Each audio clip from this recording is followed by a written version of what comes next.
ఓం శ్రీ మహాగణాధిపతయే నమః. ఓం శ్రీ మహాసరస్వత్యై నమః. ఓం శ్రీ గురుభ్యో నమః. హరి ఓం. ఓం గణానాం త్వా గణపతిగుం హవామహే కవిం కవీనాముపమశ్రవస్తమం.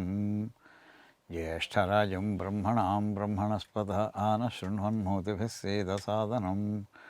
ఓం ప్రణో దేవీ సరస్వతి వాజేభిర్వాజినీవతి ధీనామవిత్రియవతు. శ్యామాని చిరయుక్తత్వాత్ తథా సంస్థానవంతి చ తాన్యేవైతాని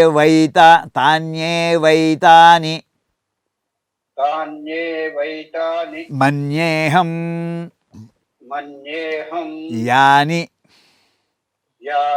రామోన్వకీర్తయతు తత్ర యాన్యవహీనాని తాన్యహం నోపలక్షయే. యాన్యస్యా నావహీనాని తానీమాని న సంశయః.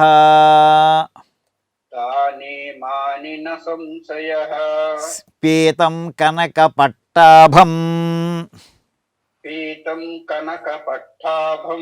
స్రస్తం తద్వసనం శుభం. తద్వసనం ఉత్తరీయం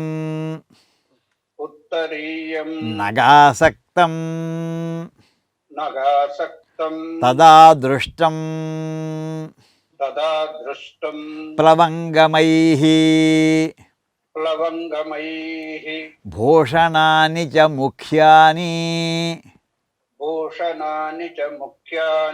దృష్టాని ధరణీతలే.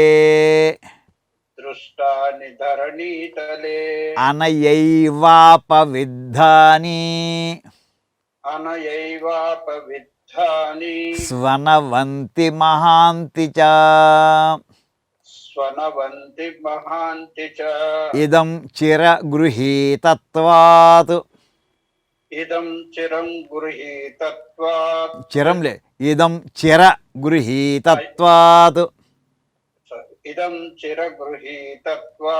వసనం క్లిష్టవత్తరం. తథాపి నూనం తద్వర్ణం తథా శ్రీమద్యథేతరతు.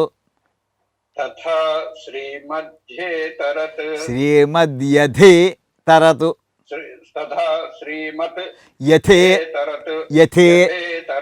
అలాగండి. ఇక్కడ ఏంటంటే ఇప్పుడు ఎలా ఉందంటే అక్కడ ఆ ఆభరణాలు ఈవిడ ఒంటి మీద అప్పుడప్పుడు పెట్టుకుందాం అనుకుందాం.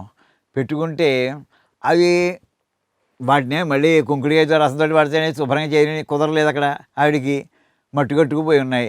అంచేత అవి ఏంటంటే రంగు మారిపోయి మామూలు మట్టితో కూడినట్టుగా చామన చాయ రంగులోకి వచ్చేసే బంగారు ఆభరణ. చిరయుక్తత్వాది శరీరం మీద చాలా కాలం నుంచి ఉండబట్టి ఎక్కువసార్లు ధరించడం బట్టి దాన్ని శుభ్రం చేయడం లేకపోవడం బట్టి తథా సంస్థానవంతిజ చెట్టుకు తగిలించినటువంటి సంస్థానం అంటే అక్కడ చెట్టు దానికి వేలాడి తీసినటువంటి ఆభరణాలు కూడా రంగు మారిపోయాయి, మామూలు బట్టి కొట్టుకుపోయి ఉన్నాయి.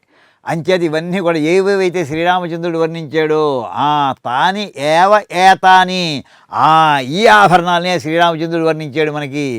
రామ అన్వకీర్తేదు, కీర్తేది అంటే ఒకసారి చెప్పండి, అన్వకీర్తేది చెప్పింది మళ్ళీ మళ్ళీ చెప్పడం. ఒరే అబ్బాయి ఇది చూడండి, ఈ ఆభరణం ఉండిదేమో చూసుకోండి అని ఆయన వాళ్ళు వెతకడానికి బయలుదేరే ముందు చెప్పినటువంటిది.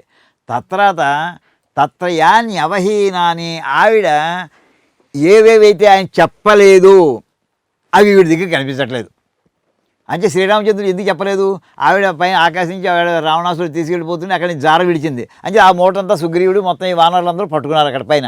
ఆ పట్టుకున్న ఆభరణాలు అక్కడే ఉన్నాయి. అంచేత ఆవిడ దగ్గర ఉండవు. అంచేత ఏవేవైతే ఆవిడ తీసేసిందో అవి ఇక్కడ కనిపించట్లేదు. ఏవి ఉంటాయని శ్రీరాముడు చెప్పాడో అవి కనిపిస్తున్నాయి. వేటి గురించి శ్రీరామచంద్రుడు చెప్పలేదో అవి ఇక్కడ కనిపించట్లేదు. ఇలాగా అంటే ఏది మామూలుగా రెండు రకాలు ఉంటాయండి. ఏది అంటే నేను ధర్మమే మాట్లాడతాను, సత్యమే మాట్లాడతాను, అసత్యం మాట్లాడను. ఇలాంటి వాటిని ఏమంటారంటే వీటికి ఒక పదం ఉందండి, చెప్తాను తర్వాత. ఇవి ఇదో రకమైనటువంటి అంటే నేను సత్యమే మాట్లాడతాను, అబద్ధం మాట్లాడను, అలాగా ప్రతిదానికి కూడా అంటే నిర్ణయాత్మకతకి అది అలాగా ఉండాలి, ఇది ఇలాగ జరగాలి, అంటే లేనిది లేకుండా ఉండాలి, ఉన్నది ఉన్నట్టుగా ఉండాలి, రెండు చెప్పాలి. ఇప్పుడు అప్పటి వాక్యం పూర్తి అయినట్టు లెక్కడ. అలా ఉంది ఈవిడ. తర్వాత ఇంకా ఎలా ఉంది, ఈవిడ కట్టుకున్నటువంటి బట్ట కనక పట్టాభం, పచ్చడి పసుపచ్చ చీర, బంగారపు అంచు ఉన్నటువంటి పచ్చడి చీర ఈవిడ కట్టుకున్నది. ఆ రకమైనటువంటిది అందులోంచి ఆ చీర భాగంలో ఏదో కొత్త భాగం చింపేసి దాన్ని మూటగట్టి పాపం కింద వదిలేసింది ఆవిడ. అది ఏమైంది, పైనుంచి వదిలేయడం కింద చెట్ల కొమ్మలకు తగులుకుంది ఆ మూట. అది అక్కడ వీళ్ళు చూశారు. ఆ అంచు చీర ఏదైతే అదే ఈవిడ కట్టుకుంది. ఈవిడ ఆ రంగు ఏదైతే అది హనుమంతుడు స్పష్టంగా ఏది వచ్చిందో ఆయన చూశాడు, ఆ మూట చూశాడు, ఆయన పట్టుకెళ్ళి శ్రీరామచంద్రుడి చేతిలో పట్టుకెళ్ళి. అందుచేత అక్కడ ఏ ఉత్తరీయంలో భాగంలో అయితే ఆ మూట అంతా ఆవిడ కట్టి కింద జార విడిచిందో ఆ చీరే మిగతా భాగం అంతా ఈవిడ కట్టుకొని కనిపిస్తోంది. ఇంకా అనుమానం అక్కర్లేదు. తర్వాత ఆవిడ ఏవేవైతే ఆవిడ వదిలేసిందో ఆవిడ గలగలమంటూ కింద పడ్డాయే ఆ ఆభరణాలు ఇక్కడ లేవు అసలు. భూషణానికి ముఖ్యాన్ని ఆవిడ నేల మీద పడిపోయి ఆ మూట మీద జారి కింద పడ్డాయి. అది ధరణీతలంలో నేల మీద పడిన తర్వాత దిబ్బిన తర్వాత లేదా కింద పడడంతో పడినటువంటి అందులో ఆభరణాలు అవన్నీ కూడా ఇక్కడ స్పష్టంగా ఇక్కడ ఈవిడ దగ్గర లేవు. అప్పుడు ఆ బట్ట కూడా ఆవేళ బాగా మెరిసిపోతూ ఉంది. ఇది ఆవేళ పొద్దునే కట్టుకుంది ఆవేళ. ఇదే అప్పుడే 10 నెలలు అయిపోయింది ఆ వస్త్రంతో ఉంది ఈవిడ. ఇదేం చిరగృహీతత్వ బాగా మాసిపోయింది, నలిగిపోయింది. క్లిష్టవస్త్రం అంటే బాగా తువ్వాలు మనం పిండేస్తాం చూసారా, అలాగే అటుపక్క కూర్చుని ఇటుపక్క కూర్చుని అనేక రకాలుగా 10 నెలల నుంచి కూర్చుని ఉంటుంది ఆవిడ. ఆ కొత్త బట్టలు ఏం కట్టుకోవట్లేదు ఆవిడ. ఆ బట్టతోటే ఎక్కువ కాలం నుంచి ఉండబట్టి ఆ వస్త్రంతో కూడా నలిగిపోయింది. అయినా రంగు మాత్రం మారలేదు. శ్రీమద్యథేతరతు అంత శోభగానే ఉంది ఇది అని అక్కడ చెప్పొచ్చారు.